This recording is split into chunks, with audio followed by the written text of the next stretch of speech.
focus on that guy. And this is advancing.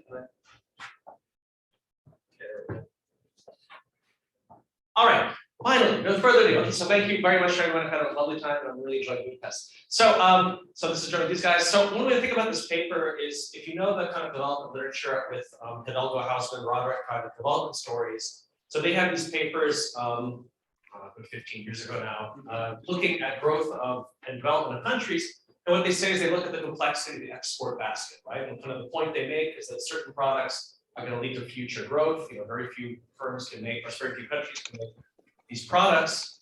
For instance, like bookbinding equipment, and only the Netherlands, the other countries can make it. Other products are a lot more common, so they don't get a lot higher return. And so what their kind of big development story is to map out products and kind of product space, and to say that, well, look, if you're a country that happens to be in a good cluster of products where you have room to expand and grow, you're going to have a lot of growth.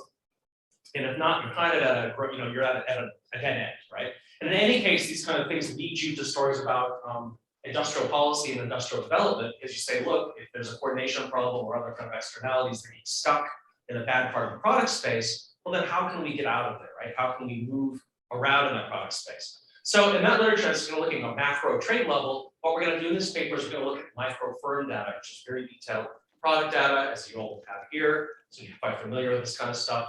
And we're gonna couch this in that kind of setting. Okay. So to kind of then drill down into that, to kind of think about this kind of industrial development and how firms might move through the product space, we're going to go back to some really old theories of the firm. And there's a very old theory of the firm with respect to Wernerfeld and these folks that tries to think of the role of product diversification in firms. Okay, so it's a big event for firms. Right, when a firm adds a product, it's a big step for them to grow, and especially to get to develop new markets.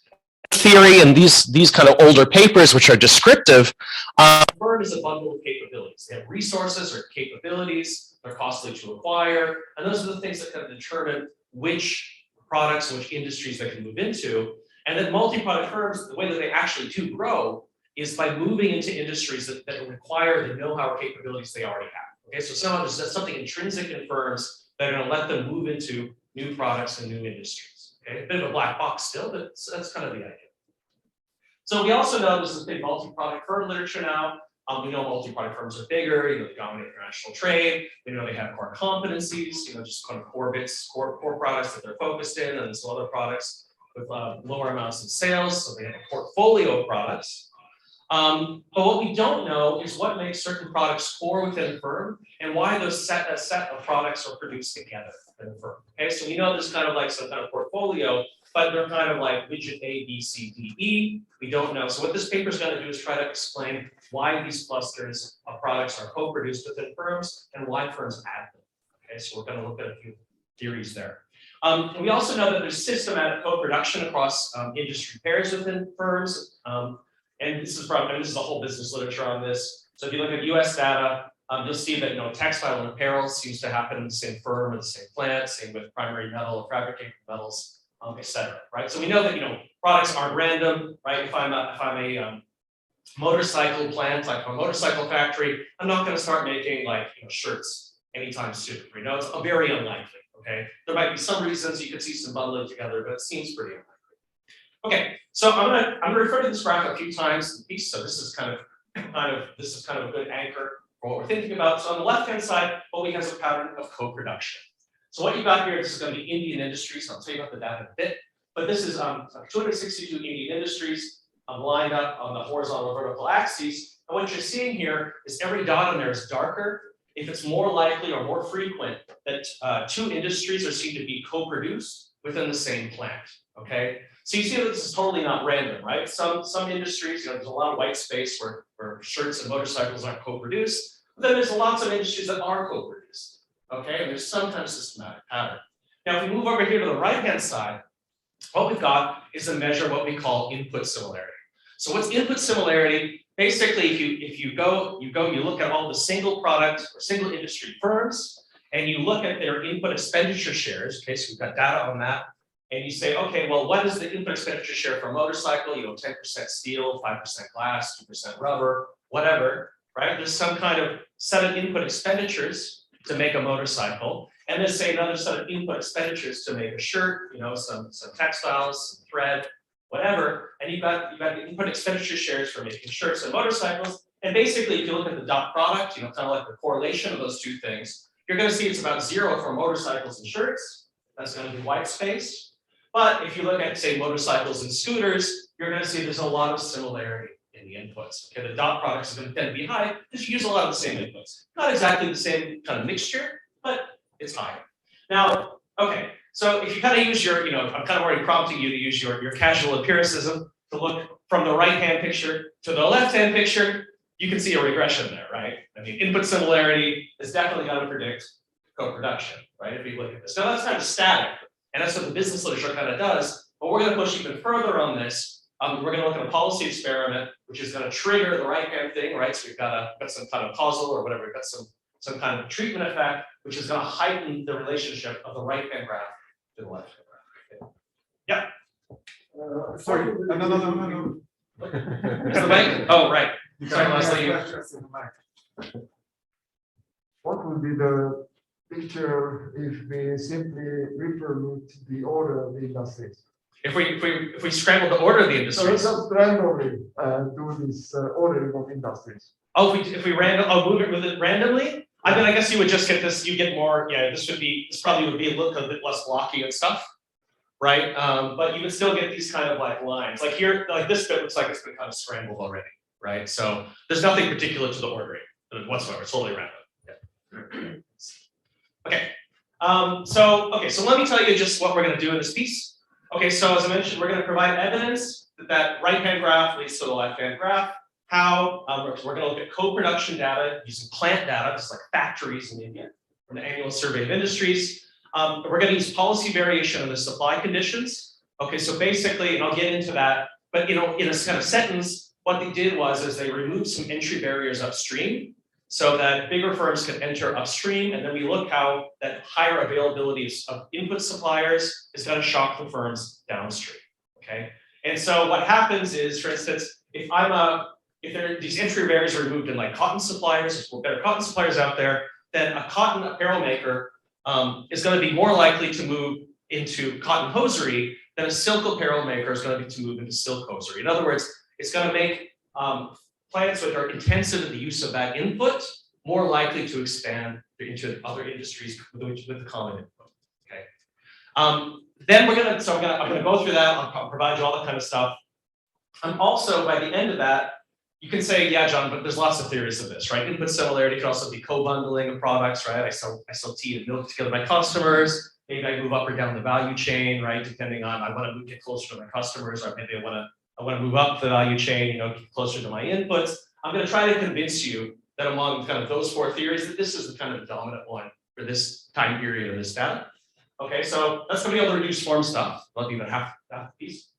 And then what we're going to do the second half is we're going to move to a theory of multi-product firms. And what they're going to do is they're going to have endogenous input capabilities to harness these changes in supply conditions. And that's going to create input linkages across industries. So you're going to get economies of scope. Basically, okay, I happen to have a good set of suppliers for key inputs. Maybe there's more suppliers out there, so I'm going to invest in even more suppliers. And that's going to create economies of scope across industries that are intensive in that input. Okay, so in other words, if I'm already good at using an input, I'm going to be even more likely to move into industries that are intensive in input. And then from that theory, okay, where it's not just for the sake of the theory, that's going to let us do some structural estimation and an IB strategy that's going to let us quantify what's going on with these plants. Okay, so that's going to give us some coefficients that we can interpret all this stuff, and we can think about how this input-based comparative advantage of plants across industries can change with policy. We can quantify it a bit. What's going to come out of that is that back to this core competency idea for multi-product firms, we're going to see that the core competency for a firm is measured by its input distance. And I'm going to relate that input distance to that idea of input similarity. Okay, so basically that's going to say, like, I'm in my motorcycle plant, I'm close to scooters, I'm far away from shirts. And that's going to predict how firms move into different industries and how they grow in those industries. And we're going to see then that policies that increase supplier depth. So if you think about getting rid of these entry barriers or decreasing input tariffs, that's gonna decrease the distance of an input, and so it's gonna heighten all these effects. Then finally, at the very end, I'm gonna try to convince you that this input-based story for comparative advantage is pretty important. I'm gonna quantify it in terms of predicting industry entry. Also, you might be surprised how large the effect is actually. With some pictures. Okay. I know it's 75 minutes, we started late, so obviously this touches on a huge amount of literature across kind of the firm and trade and development literatures. Just keep moving on. Okay, so let me tell you about the data. So I don't know if you guys have seen this a few times now, but this is the annual survey of industries from India. It's basically over the naughties, right, the 00s. And it's all formal manufacturing plants that are of a certain size, and then kind of a repeat sampling about 2 out of every 5 years for kind of SMEs. Okay, so we have a panel. It's a little spotty for the smaller firms, but also most of the firms in here. First of all, our data is based on plants. So let me be clear: we're looking at plants here in this data, but most of the plants are actually firms. About 92% of the plants are also the firms. So you're still looking at the universe of firms. Now, some of these guys are, of course, firms that own multiple plants. You know, in that case, you know, you may have some other concerns about what's going on, right? About plant A is here, plant B is here, headquarters is telling you different stuff. You know, fine. We can't really speak to that. We're really thinking about production units here. Okay, we're talking about how, like, a technological parameter. Okay, if we can link it, that would be cool. Other data sets would be where there's other structures that would also be interesting to put that on. These are factories. Okay, they're the same state sector, same management, combined accounts. You can't separately identify them. They're really factories. And then finally, the data has intermediate inputs and outputs by product and industry code. You folks are familiar with that here, of course, what that looks like. And by industry, so it's like a 3-digit ASIC code. That's kind of like a 4-digit ISIC, roughly, in terms of the number. But just to give you a sense of when I say industry is still pretty fine here. Okay, so 1 digit is textiles, 2 digits is cotton, 3 digits is cotton fabrics, also cotton hosiery, also made up articles of cotton. Okay, so these are still fairly narrow enough, but not so narrow that we're worried about, I'm making red socks and blue socks and yellow socks, right? So you're kind of getting away from the churn. And then finally, we're just thinking about a plant as inputs go in and outputs come out. Products go in and products come out. It's kind of like, like old theories of production, like Strappa or these types of. But we have an extension, of course, where we look at factor services that the referees wanted, and I could spend another 10 minutes talking about that, but you're not going to get many more insights out of it. But of course, you could put those into the model, and of course, they changed the estimates, and that is. So, but just for the presentation purposes, let's just focus on this. Okay. Right. So, okay. So here's kind of a little bit of the nomenclature, right? Here's some labels. So we're going to think of a plant J. They have a vector of input expenditures theta J. That's these input expenditures shares. Okay, again, motorcycle plant, 10% glass, 5% metal, 2% rubber. And that's, for anyone think of that's the input expenditure shares for the first time it's observed. Okay, so it's like the fingerprint of what this plant looks like when it's buying stuff. Okay, it's like a unique fingerprint. And then every industry K also has an average input expenditure share. That's the kind of typical inputs for a motorcycle. How do we get those? We look at all the single industry firms, right? Because we don't want to contaminate it, multi-product stuff. We look at all the single industry firms, and we just take the average of their input expenditure share. Okay, so that's like the recipe or formula for a motorcycle. Then finally, what's input similarity? Well, this has been used in the literature a bit and some other contexts. What is this thing?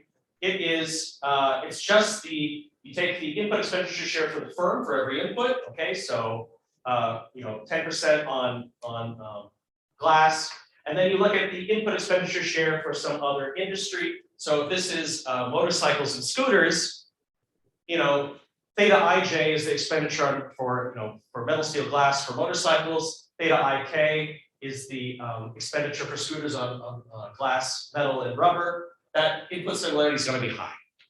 Whereas if I look at a motorcycle plant versus a shirt, theta ik is basically going to have a lot of zeros for metal and glass and whatnot. It's going to have a lot of stuff that are important for like cotton-based stuff. So this is that right hand figure I showed you all the other figures. That's what this guy is. And what's the first thing we want to do? Well, I'm just going to see if that right hand figure predicts left hand side, So input similarity coefficient, and we're going to see if a plant adds a product within an industry. That predicts a higher rate of additions within an industry. What should beta be? Positive, because if we think input similarity predicts co-production, then that's what this should be. Okay, right, and then we're going to put a ton of fixed effects as we all know. Okay, so what do we see first off? Okay, what's this first core? This is basically the first effect right here. We can put in firm time effects, right? It's going to take care of size, growth, all kinds of stuff for firm. We can put in industry time effects, which we definitely want to do because demand and supply effects at the industry level. And we can even put a kind of matrix of fixed effects in there, which I won't go through right now unless you want to hear more about fixed effects. But you can put in a matrix of fixed effects, which basically controls for not only the primary industry of a firm, but then what is the second industry of a firm, right? So this could be like, I'm a plant that makes motorcycles and scooters, and that's a single fixed effect versus a motorcycle and car plant, right? That's going to control for that. Let that be time variant. So it's going to take care of lots of other co-production things you might worry about. Yeah, good work.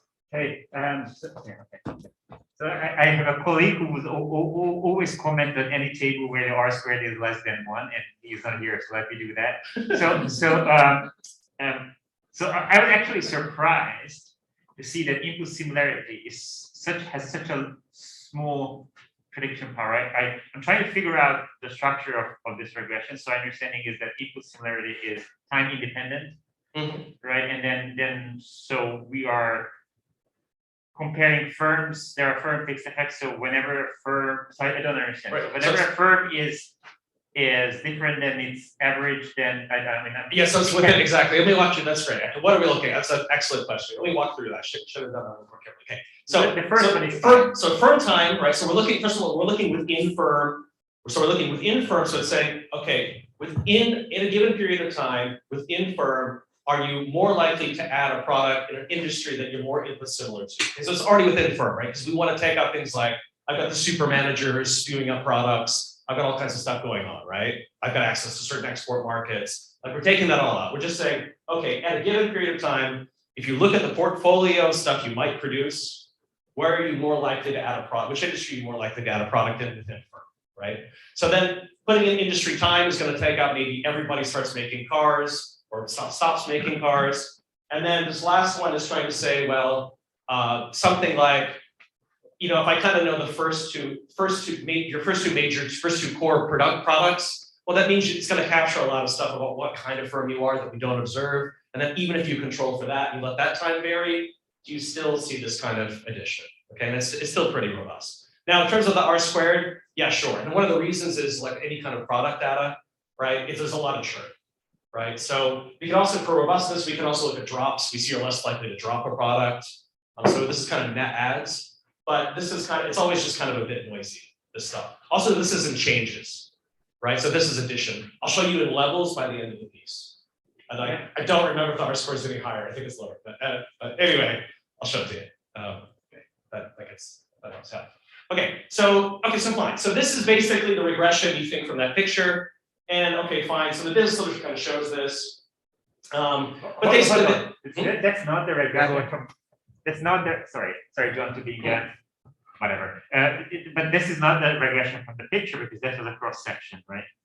Right, so, well, this is over, yeah, sure. So this is I'm initial. still kind of expecting to see that at some point to give me that there is actually. Yeah, so I'm gonna get there. So this is initial input similarity. If you think of the right hand side is like a one shot, and then if you put a stack of different ones, additions over time, you'd say I predict that. Right, additions, changes from one to the other. You're right. So that's what that guy's. But that's not terribly satisfying because we know production is not random, right? Like I don't need you. Like I don't need an economist to come to my car plant and say like, hey, you're not making cupcakes next year, right? Like, that's not informative. What we want is a policy experiment that says, okay, what forces are at work here? Can we see a causal relationship? Okay, so. Okay, so here you go. So turns out there's a useful policy experiment. So basically in India, then kind of started in the late 70s, what they did is they had this what's called a reservation policy. Basically, it's like a small is beautiful kind of thing. They said, look, we're probably pretty capital poor, but we've got a lot of unemployment. Why don't we have some, why don't we restrict production of certain key industrial things to be really small plants? Okay, so maybe that's going to suck up some employment. So they reserved about 1,000 products, okay?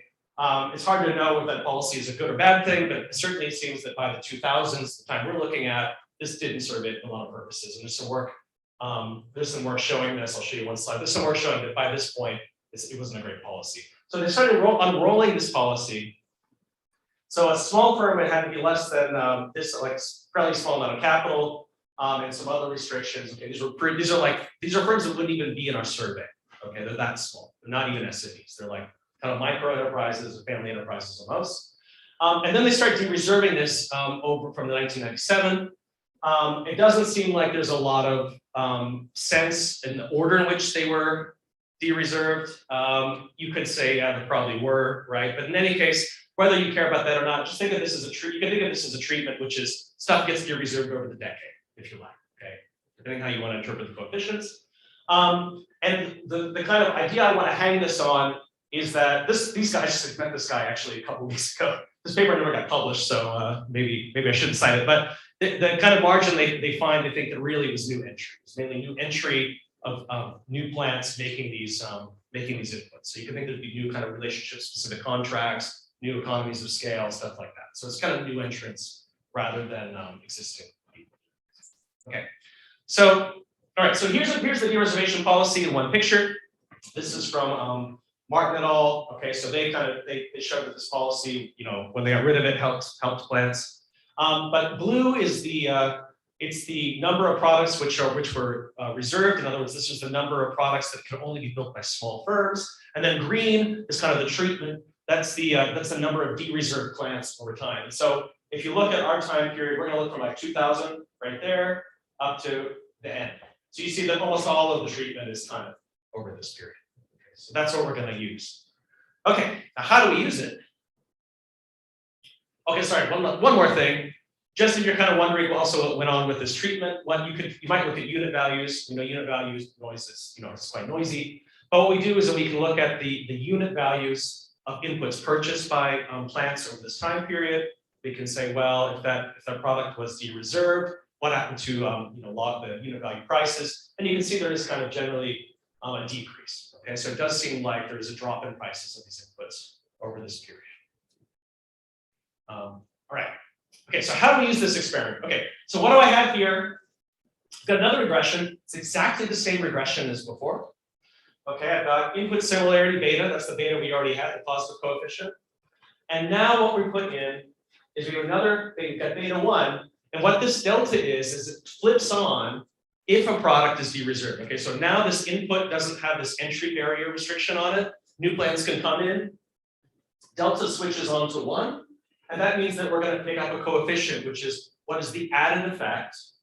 What is the added effect on this input similarity measure when an input gets de-reserved? And does that heighten this effect of adding products? Okay, so this is kind of a causal relationship between those two things. That's what we're looking for. So hopefully that's positive.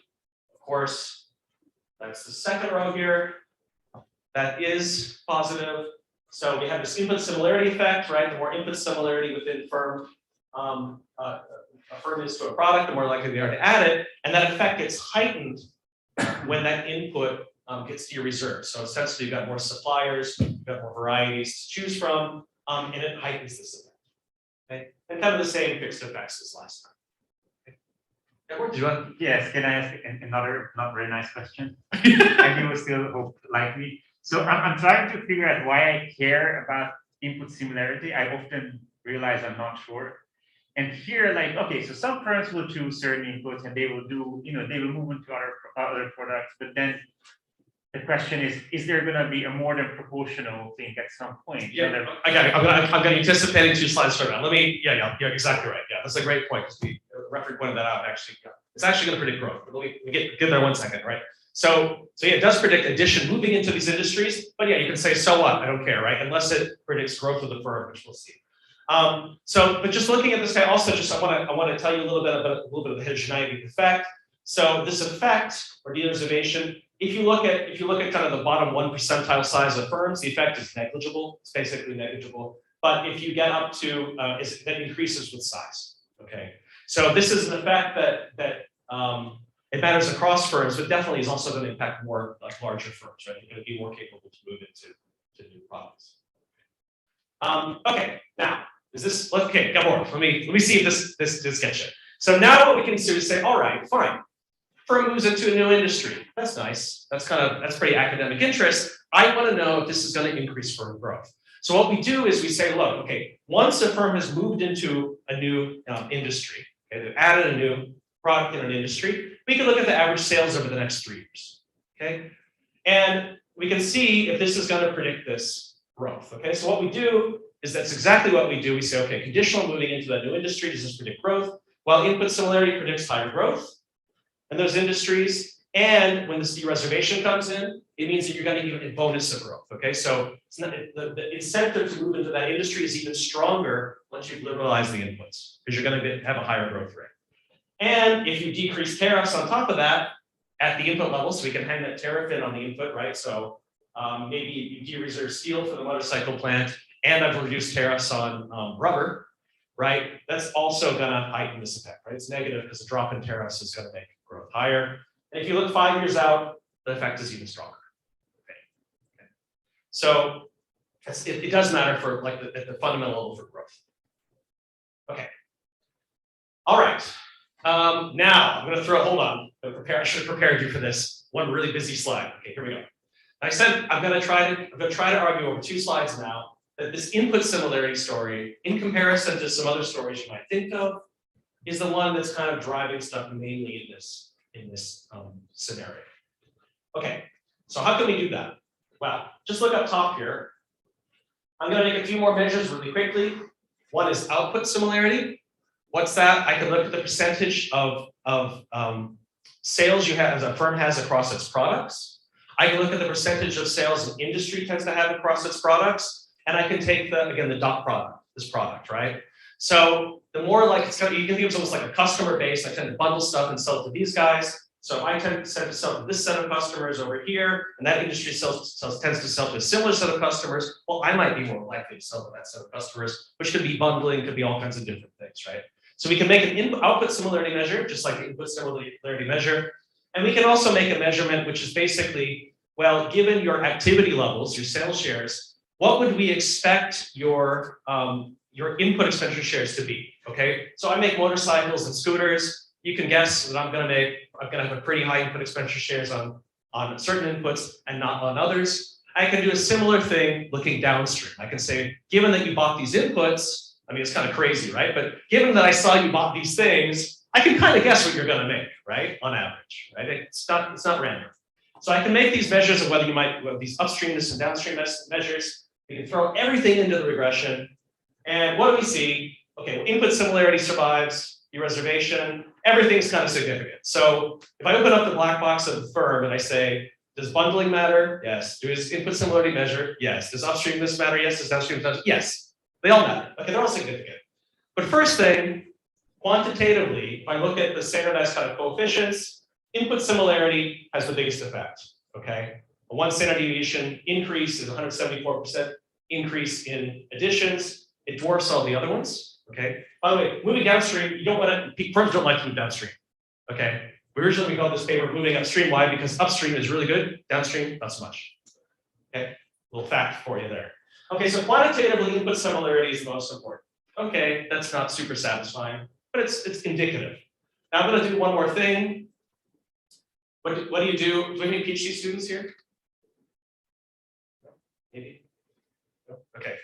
No. All right. Well, I usually say, okay, what do you do? What do you do if you want something to become insignificant in a regression? You throw more fixed effects at it, right? So what can we do? Well, here's what we do. We throw a crazy set of fixed effects. Here's the idea. We're going to say, look, we don't know what's going on in the firm. There could be all kinds of things that are determining the set of products that it's making, it might move into. But what we can do to try to control for that is we can say, okay, take the firm, take all the firms in a given year that are making any particular bundle of inputs. Okay, that guy's making cars and buses. That's a fixed effect. That person's making cars and shoes. That's a fixed effect.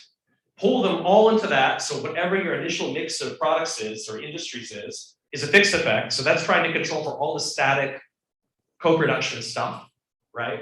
Put those in and see what sticks, see if these predict anything, okay? So that's like trying to control for like as many unknowns as you can kind of think of. And then if you do that, we see that input similarity and de-reservation sticks, you know, and tariff, that's all good. Once you throw the rest of the stuff in here on this final column, well, upstreamness and downstreamness now no longer matter, okay? They're no longer significant. And output similarity tends to even flip sign a bit. It's kind of is not consistent. You know, it's not consistently predicting anything. And so, you know, input similarity seems to be the really robust predictor among all these possibilities. Okay, and I'll come back to this a little bit at the end. All right, so I just want to check on time here. So this is robustness. I'll skip this. I'll just convince you, tell you that all this is all super robust, of course.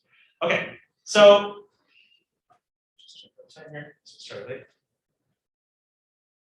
Great, we're great.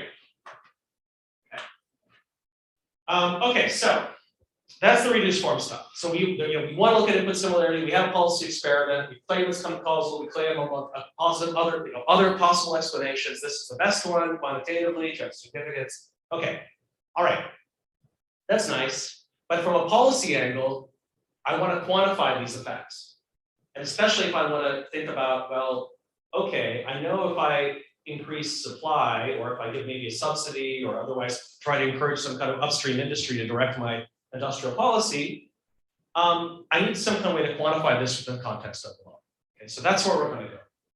So it's also going to actually explain.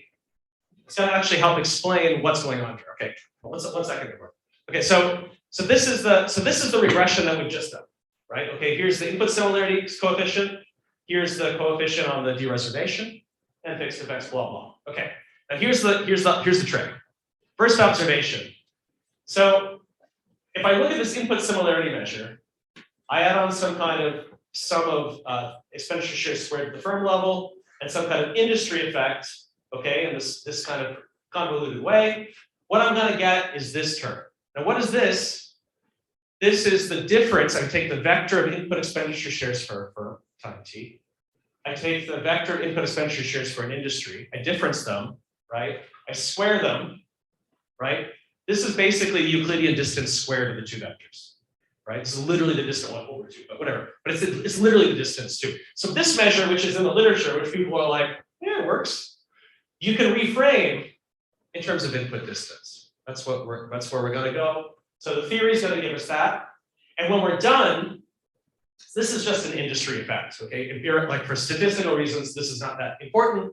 What we're going to end up with instead of this regression, which is in differences, because it's additions, right? It's product additions.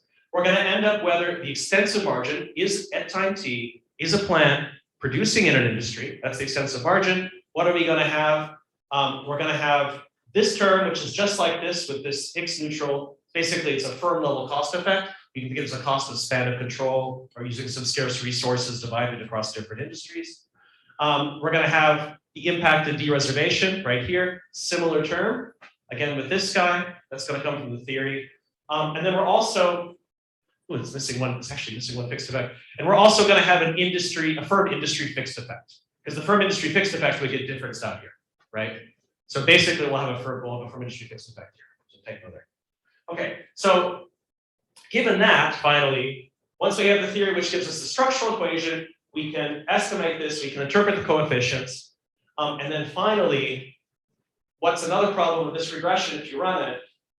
Well, you've got big time endogeneity issues. Why? Well, because my input expenditure shares of a firm totally depend on what stuff I'm making. And if you think there's firm idiosyncratic shocks at the industry, firm industry level, which of course there are, that's the whole IO production literature, right? You've got a productivity shock which the firm observes that we don't. Well, if that's happening at the firm industry level, then this stuff is all super endogenous. So you need an instrument to instrument for these guys. But it turns out the instrument will come from the theory. I won't spend too much time on it, but the theory will motivate where that instrument comes from. So, Gabor, did you know? Yeah. So yeah, I think this is okay. So can I go back to my previous question? And so very often when you see like similar paper, there is some shock.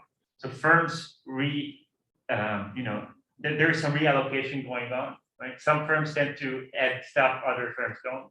Mhm. And at the end of the reallocation, there is some, so what I call more than proportional, there is some, say, productivity growth. Mhm. And therefore, there is some aggregate efficiency gain. Right. Right. So if you are India Corp, then I don't care who produces motorcycles, right? I care if there is, because of some linkages, there is some channel that generates more than proportional. That's an excellent, actually, Adam Sadel made that point several years ago, we were working on this. And he said, because we weren't quite sure where to go with this paper, and he said, well, here's my question for you. I give you like £1 billion, I give you £1 billion. What's the optimal substitute? Where's the externality? What's the optimal substitute tap into that, right? Think about that question, which was an excellent question. Instead of going to the quantitative economy model, we just went even harder into the micro one. But that's an excellent point. So, and there's two reasons for that. One was the critique we started getting with this was that we only observe the SMEs, but people say, look, there was a policy, you observe the effect on these bigger plants, but there might have been a bunch of micro enterprises that got wiped out. Especially if you're a development person who's still like fighting for the little guy, you don't like that. You're like, yeah, but you can't talk about those guys, so I don't want to hear that story, right? So they got feet pushed back on that. The other reason, but you're right. If you kind of ignore that from a theoretical standpoint, there are economies of scale here that are coming from economies of scope, and so you actually, there might be reasons that you want bigger firms, but as you're going to see, what's going to happen is because of this input distance thing. Firms will operate in their core competency, but then they get penalized as they make products further from it. So we'll actually quantify that in a couple slides. And so they're still going to have this trade-off between variety, like the number of firms, and the kind of the set of, and the number of firms you want to have and the amount of stuff they make. So it's the usual quantity variety trade-off you get in trade models. Why? Because if you have one mega firm, it's not, you don't want the motorcycle plant baking bread because it's going to suck at it, right? It has to suck at one thing. Right? You can't be good at everything. So for that reason, you're going to get that. So yeah, further paper. If you want to write a quantitative paper on this, I think it'd be great. I think it'd be a really interesting one because we can quantify the impact of this. This effect actually turns out to be about equivalent to a drop in 10% of tariffs when you de-reserve. Okay, so you can make some hay with that in a quantitative form. But yeah, we won't. Thanks for the help. Okay, so that's where to go. Reduced form, hopefully structural form that looks really like the reduced form. Right? So not too bad. Okay, so how are we going to do this? Okay, so now if you're not a theory person, I'm going to make this as painless as possible, hopefully. Okay, so let me just tell you what we do in words. So what we try to do is we're going to try to uncover what makes input-based comparative advantage work here, right? When I have a deeper network of suppliers for an input, that gives me economies of scope to move into industries that use them. There's some old theory on this, right? It's always a good period for some great theory with no data. So how we're going to do it is we've got, again, industry-specific production functions. That's the theta bar k we've already seen, right? The components can put expenditures across industries. There's input linkages without really we don't take any stance on where firms can reveal comparative advantages. We have a firm industry fixed effect I mentioned. We don't even try to explain that. I happen to be good in 5 industries. Okay, fine. Maybe I'm making them, maybe I'm not, but I have a latent variable. We don't have any stance on that. That's there. And then input capabilities, so getting back to this 1955 Penrose piece, what are they? So capabilities are input biased productivities. I can get good using steel, and when I get good at using steel, I'm going to be good at all the products that make you steel. Okay, and I have some control over that. How do I control that? Well, I invest in that control, and at a cost of productivity at the firm level. Okay, so think of it as like a manager, like a span of control model, right? Okay, I can lose 10% TFP, but I can reduce my steel cost by 50%. So I'm gonna make that trade, okay, because I use a lot of steel. And then firms can invest in these capabilities, and so they're gonna respond every period. Okay, so when is a firm gonna change their input capabilities? Like when are they gonna shrink or expand their supply network?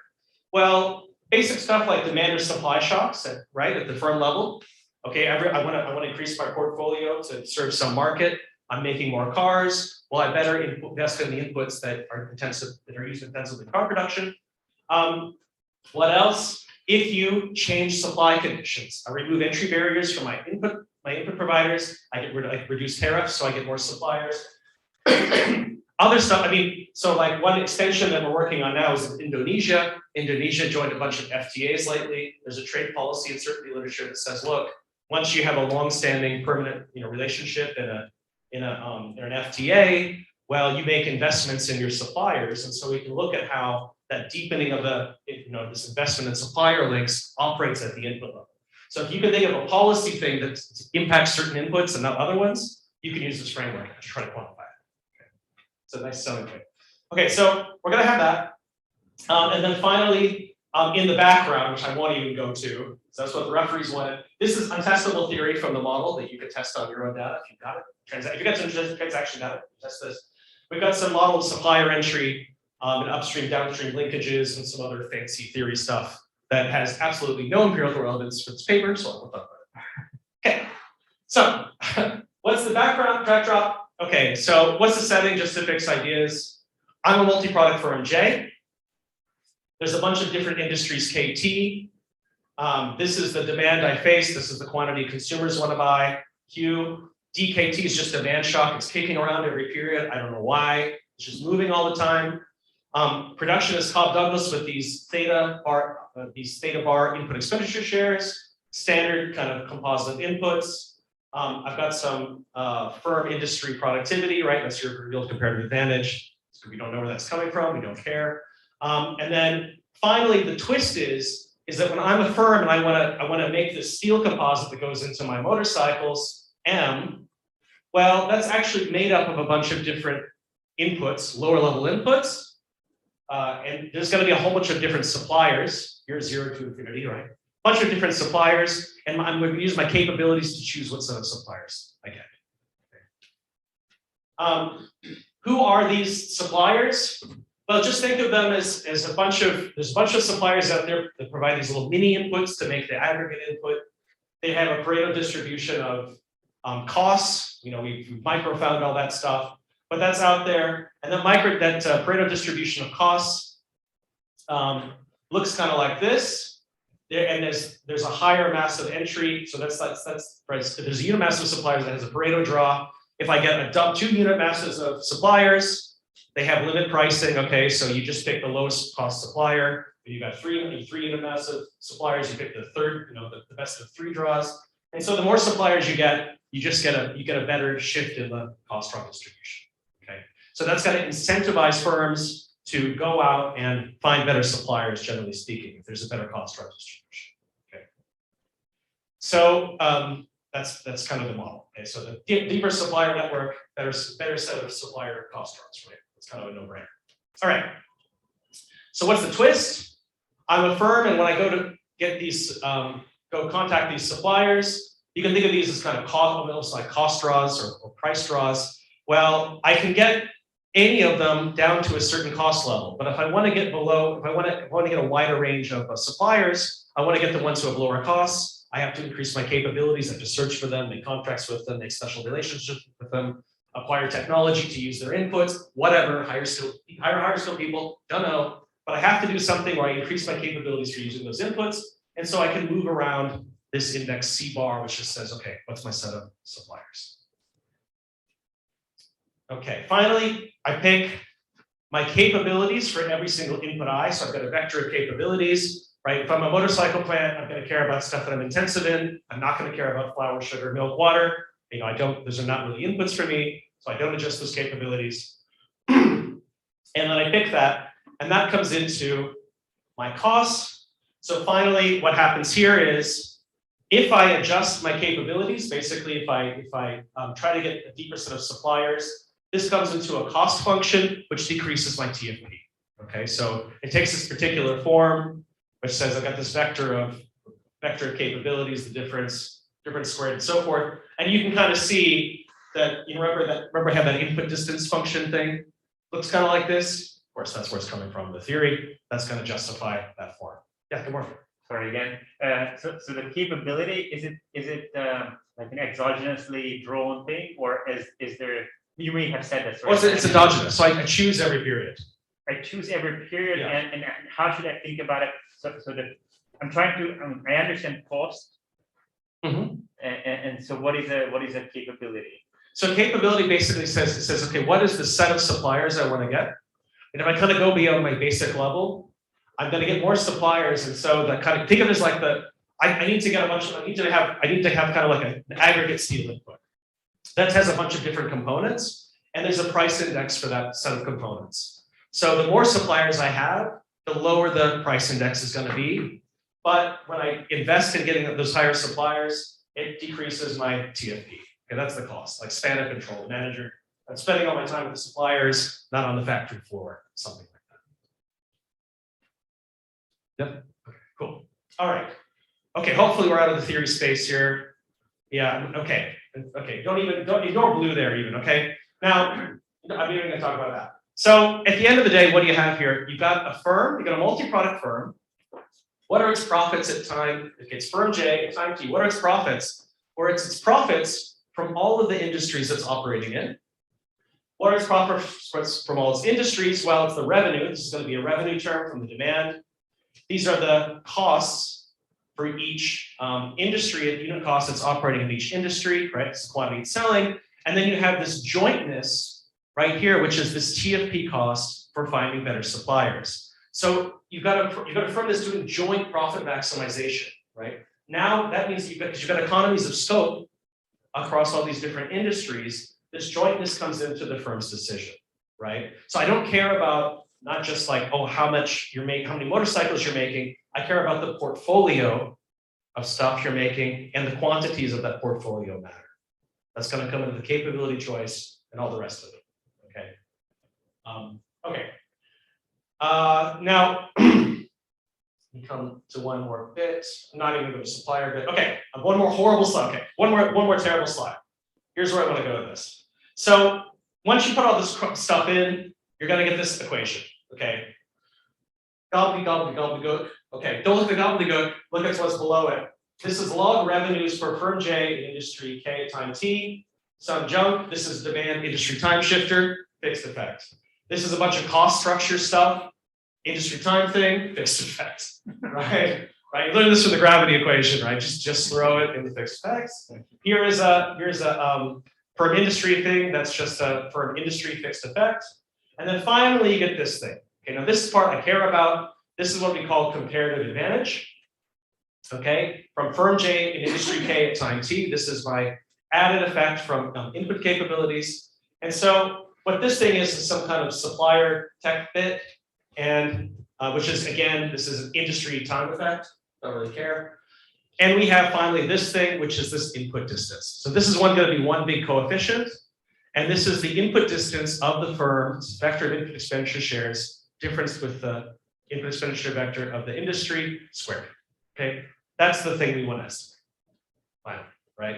The rest of this can all kick around, right? If I just had, so in other words, think about what would a single industry firm look like? That would be like your standard Cobb Douglas firm living in a trade model or a macro model, whatever, right? He's living his best life, and his input expenditure shares, if they're making motorcycles, are exactly the average for all firms that make motorcycles.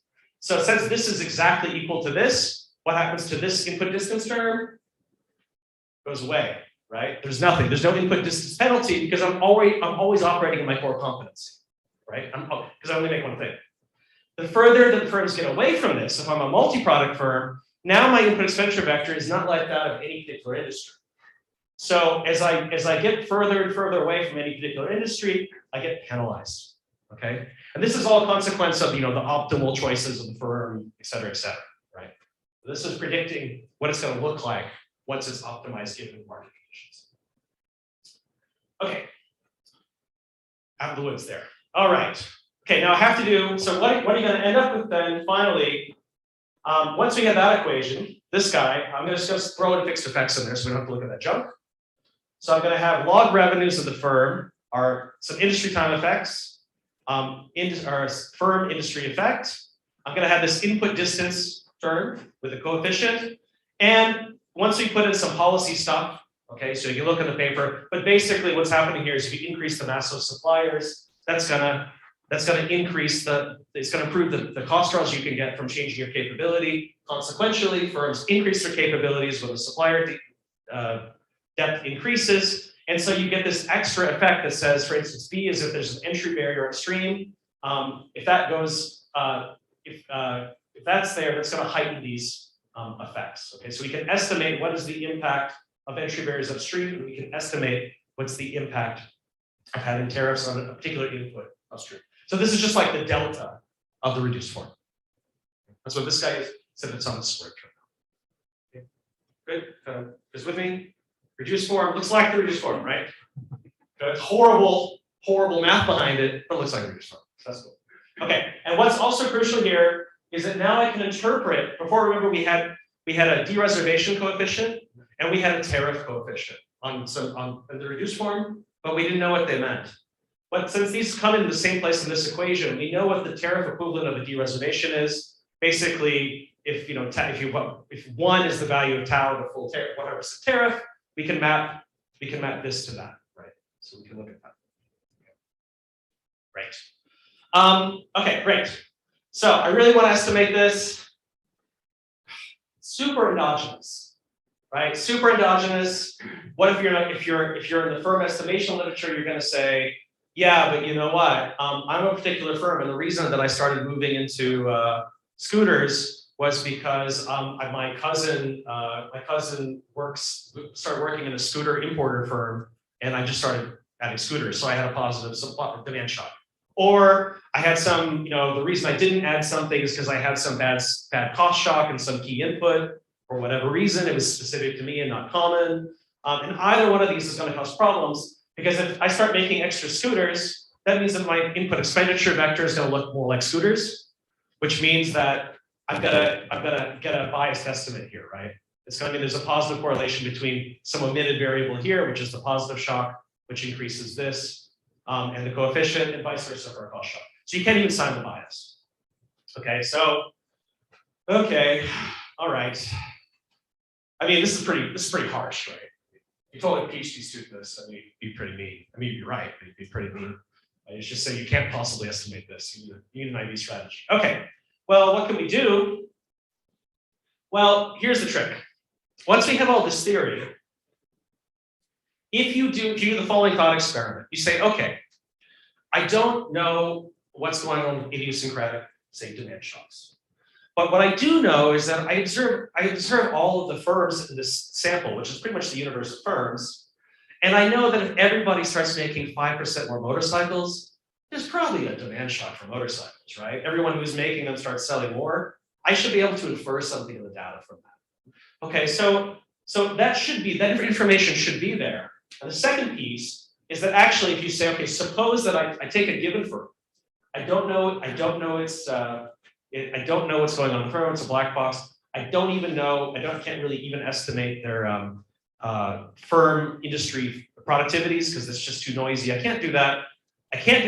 But if I say, okay, given all that, suppose that's there, and there's a 5% increase in industry motorcycle demand, what happens to how this input distance sum changes if they optimally readjust? And it turns out that it looks like this. It looks like what the input distance thing you had last year, plus a change. The change looks like this, and these are sales shares. It looks like a sales share weighted set of these old input distances with this coefficient, and this coefficient is basically percentage demand innovation. This is the percentage increase in industry demand for that industry. Okay, that just comes from the theory. By saying, I can't observe all the stuff in the firm, but what can I observe if there was a 5% increase? I would see that this would approximately change this way. So the idea then is to say, well, I can use these, I can estimate these guys. I know these industry demand shocks, and that's an instrument for how input expenditure shares are moving. And so therefore I can estimate coefficients. Yeah. I don't think I need the mark. Okay. Whoa. That's why I said rubber. I saw that in your answer, you would have repeated my question. What is demand innovation? What is demand innovation? Yeah, okay. Demand innovation. Okay, so just think of it as so there's these DKTs, which are like they're just a demand term. If you go way back on the demand curve. Okay, so it comes from CES demand. So you've got some normal demand curve, and this D is just moving it like up and down, up and down. So it's not innovation. That's not an innovation of like making a new thing. No. So innovation, okay, innovation in the macro sense. Just think of it as like a preference shock. you like. So think of it as a preference shock. Is that cool? Yeah, okay. So this is just saying like somewhere in the background, motorcycles are in fashion this year. Okay, we don't know where it's coming from, but it's changing. Okay, so that's this guy. So that's the strategy. Okay. Why is this good? Well, this is good because we can't really estimate all the parameters as well. It's just not sane. And also we're trying to do everything linearly so we can do an IB, right? That's the two tricks here. Okay, so that's the idea. Now, finally then, what are we going to do? Last equations, I promise you, I think, last bad equation. So this is going to be the equation. We're going to use this revenue equation we saw before, which is this input similarity. Now with this term is the TFP cost of investing in capabilities. Similar thing on these policy changes. And we're just going to look at the extensive margin. Okay, so instead of looking at log revenues, you look at the extensive margin. Why? Because that's going to be a balanced sample, right? You can only observe revenues if you're producing in the industry, and that causes massive selection issues. Okay, so we're just going to look at the extensive margin. That also means that if you're looking at all the entire manufacturing industry in India over 10 years, over 262 industries, your data set has just exploded, right? So you're going to see about 77 million observations. So this is computationally, this was a lot of fun. Right. So that's the basic equation. And then basically we have this ID strategy. I won't go into a bunch, but basically it says that these terms are going to be equal to some kind of lag terms plus some sales share weighted stuff. Basically all this junk in a matrix form. Okay. So we do all this for the first stage, and then we do that. Okay. So yeah, I mean, you have to absorb you have to absorb something like, I don't know, 4,500 slopes. Yeah, several thousand slopes. Okay. There's a new R package actually, it's really good, called FixS, if you guys have seen it. I'm just playing with it now. It's great. I can do this. I haven't used that one yet, but I used that Julia one. It's really cool. Okay. All right. So here's the results. Here are the results. So the first two columns are the extensive margin. So the dependent variable is the extensive margin, which industries a firm is producing in time T, and that's without the IB. Okay. So this is just that's these guys. This is input distance, right? So this is like the reduced form, but with this TFP cost. This is significant. So input distance predicts which industries the plant's going to be producing in. Right? The coefficient switch because if you look at the way that we've done this before, right? This signs have to flip, right? So this is basically saying it's the same. This is positive here, but if you think of it in terms of distance, the bigger the distance, this would be negative and this would be negative. Okay, so the further the distance, the less likely you are to be producing in the industry. Okay, so now if we look at the impact of input barriers, entry barriers, so when entry barriers go away, this effect, right? So this is 1 until the entry barrier goes away, then it's 0. So this effect gets stronger, right? It's more positive at the industry level. And same thing if you get rid of tariffs, or you reduce tariffs, but you can see it's not significant. Okay, now we do the IB, okay? Here's the IB. Beautiful, blows up the coefficients massively, suspiciously massively, but pretty massively, right? Pretty hugely, at least for the input distance. This one kind of a bit more sane, and now finally get the input distance coefficient significant. Okay, so it gets the policy coefficients a bit more right for these. Okay, so that's this guy.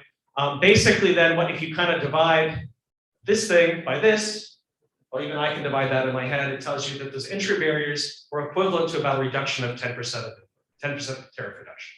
Okay, something like that. Okay. And now supplier depth heightens this role of input distance. Okay, you get rid of it, it makes these effects stronger. Okay. Okay, John, that was the reduced form. You went to this. Now you show me another regression with another term in it. I mean, that's kind of useful. Well, what else can we do with this? We could do counterfactuals, right? I'm a motorcycle plant. What else am I going to do, right? If you give me better suppliers, where am I going to go? Okay. Well, I'll get to that in a second. First thing I just want to point out is we can take these estimates to answer that question, and we can get the comparative advantage term. Okay, so this is basically like an input similarity term with the coefficient, This is the estimated coefficients on the policy effects of input similarity. And this is basically this comparative advantage term I showed you in the theory. Okay.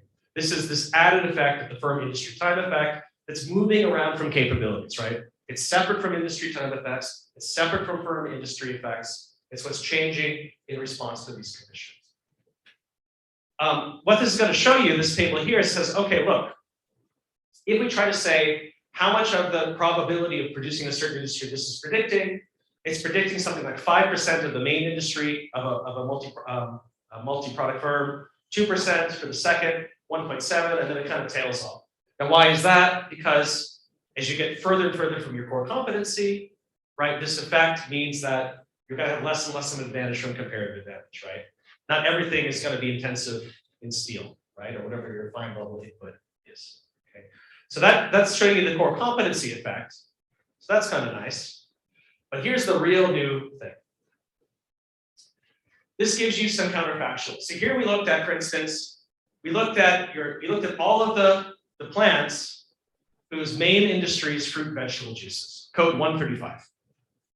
Now, from our estimates, we can predict in the next the probability that that same multi-product plant is going to be operating in edible vegetables on average is 8.5%, whereas the probability to produce soft drinks, mineral water is 0.6%. And what's common here is the common inputs, right? Fruit and vegetable juices means you're also going to be selling the fruits and vegetables themselves. It's not the fact that you got access to some kind of juicing plant or juicing equipment or bottling equipment, which is letting you sell the mineral water. Okay, and there's some positive probability, but just not much at all compared to fruit vegetables, animal oils and fats, same thing. What else are you going to make? Well, there's some other bits of the animal, right? You're more likely to move into those. Whereas you're going to be doing vegetable oils and fats. Well, you are more than zero, but you're much less likely. Similar story for if you're making leather bags and purses, you're going to make leather footwear. You're not very likely to make plastic footwear. There's the kind of average. That's the average prediction from the data. Yeah, I'm gonna move. So you can basically span this out across the number of industries a firm is working in. So what you're going to see, for instance, this predicts 5.2% would be your single plant one. If you're a two industry firm, you get something like this, something like this. So what you see is that it's going to predict which industries you're working in, but it's going to kind of fan out. It's going to decrease the more industries you're operating in, and the effect is going to decrease with the more industries the firm is in, right? Because it's less specialized. Okay, and let me show you this guy, and I should be close to wrapping up. Okay, so I want to come back one more time. Okay, good, 5 minutes. So I want to come back one more time to quantify this effect. So when we started off this journey into this paper, this presentation, right? We had those two figures up, and we said, look, okay, we know that there's co-production patterns, and we can see that this input similarity looks kind of like that. Well, now we've done all this stuff estimating this comparative advantage for firms, right? It just showed you what it can predict. And if I put a little chart here, yellow is these are the predicted effects of comparative advantage among all products that are co-produced. And if you just do a simple average and you say, what is the probability that two industries are co-produced within a firm in the data? That's blue. So blue is static. That's like left-hand frame I showed you. That's the kind of distribution you can predict of co-production. And if you just look at the ones that are actually co-produced and you look at our model predictions, which are dynamic, go across time, you see that the effects are pretty comparable. So the magnitude of the effects that we're getting from firms adjusting their capabilities over time is about the same distribution as the original pattern of co-production that we see. So it's about as important as that.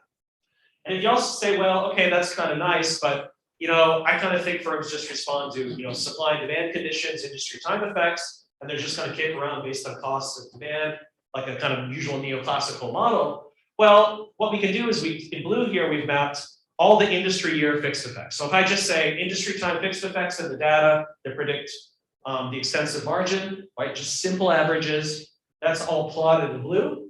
And then if we look at our comparative advantage terms, which are yellow, you see that, okay, sure, they're not as significant as the blue, but they're kind of in the ballpark, right? In terms of magnitude, depending on what statistic you want to look at, you could say it's, half the volume, a third the volume, something like that, right? I don't know, however you want to eyeball it.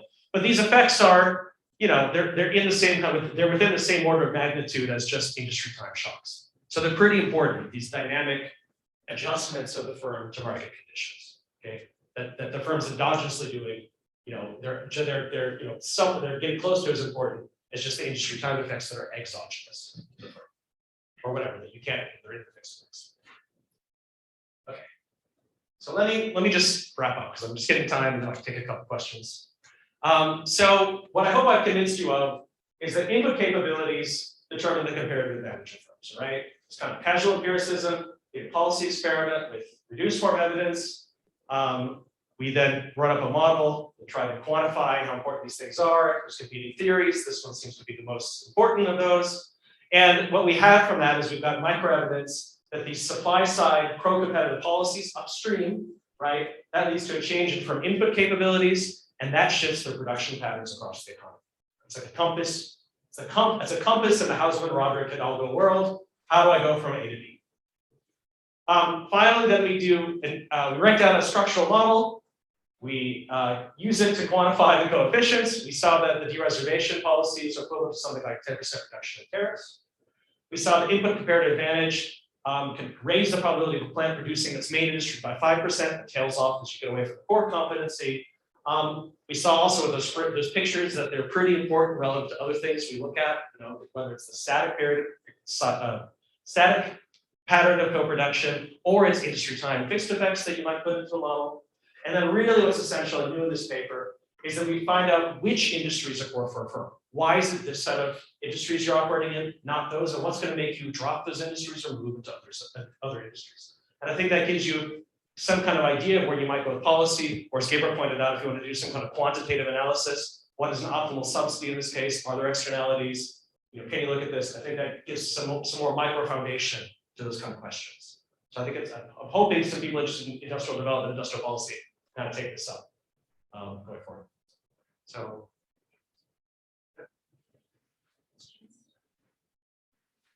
There's no.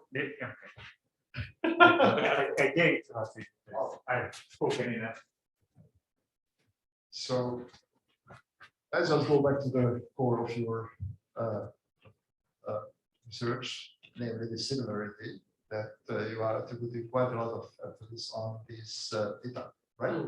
And I'm just wondering whether what is the information content of data in case of a monopolistic industry, right? Yeah. And then you might have some difficulties, and then what you are comparing with, and this is, or in a very decentralized industry, a very competitive industry, this might be a very, very less informative content of that.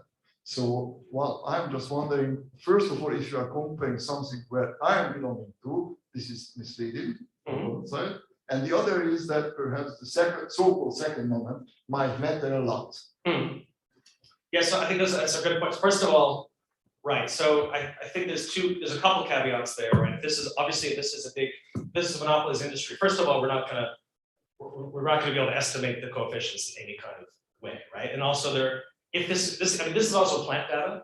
So it's going to think this is a technology. If this is driven by firms, again, you don't know where to attribute the input expenditure shifts, right? So those are two big issues. In terms of thinking about innovation, also, so let me back up a second. So these are manufacturing plants in India, right?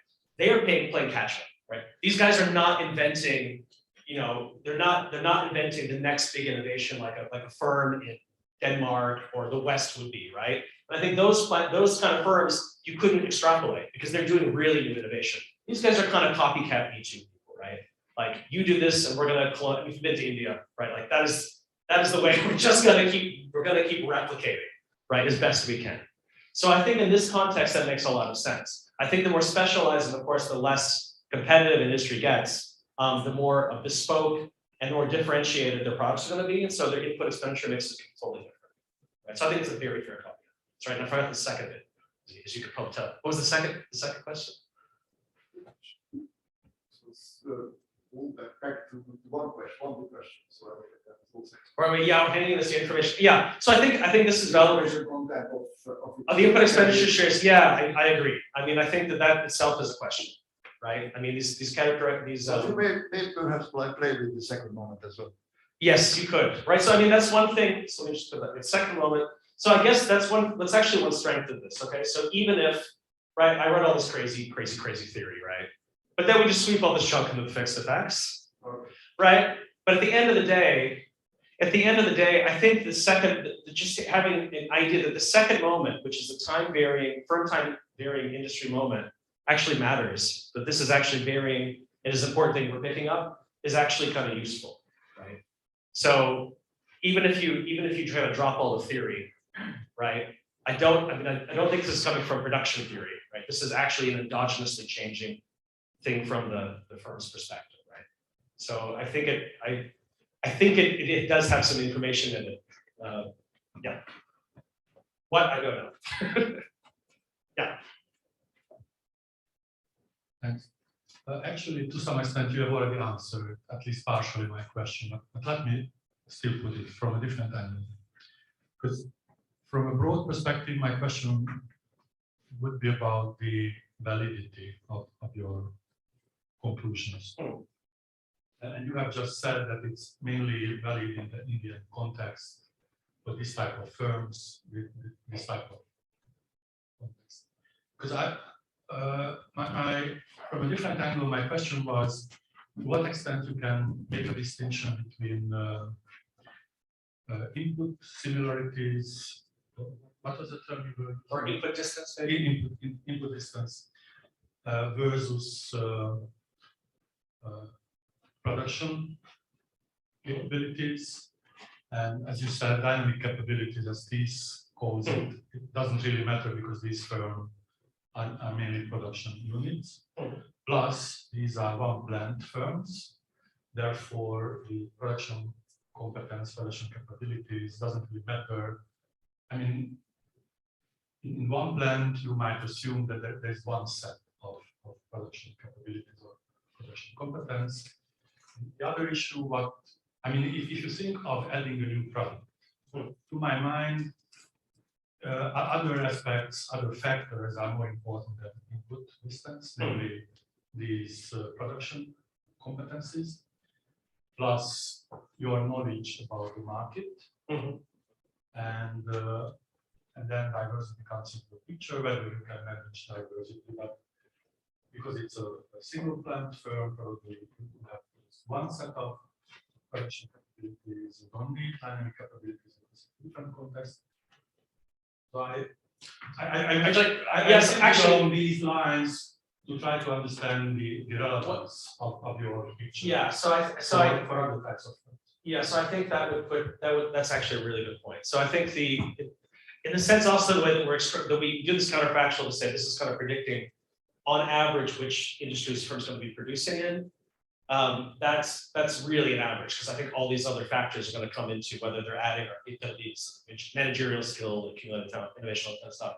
But I guess what is really what this does, what I'd be most secure about saying is that this is going to tell you which industries. Okay, so in the sense that suppose you've got all this, that's all going on, right? We haven't looked at that innovation. You've got access to the market. All kinds of stuff is happening, and that's only your idiosyncratic firm industry time effects, right? The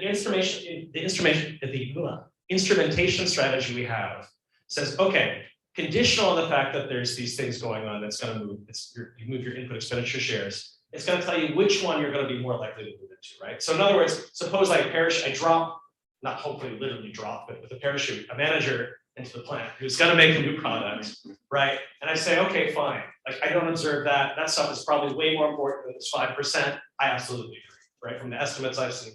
However, if I say, okay, but which thing is he going to make? Okay, conditional on that he's coming, conditional on a new product. Which are you going to make? I think this tells you something, right? So I think what you would like to do is kind of combine this, especially with some dynamic learning and the rest of it, and have a proper dynamic model. I think that's great work for someone to do as well. One of the big challenges we had with this was trying to parsimonies to get the model down to a linear form, so we could do all this like fixed effects absorption stuff, basically, because anything, even a logit on this is a nightmare. We ran up, we use Amazon Web Services, they have a computing service, right? We're like, we ran it up and we're like, we got a budget. We're like, hit send, still running. What is it? £100. Keep running. Keep running. 1,600 pounds. Stop.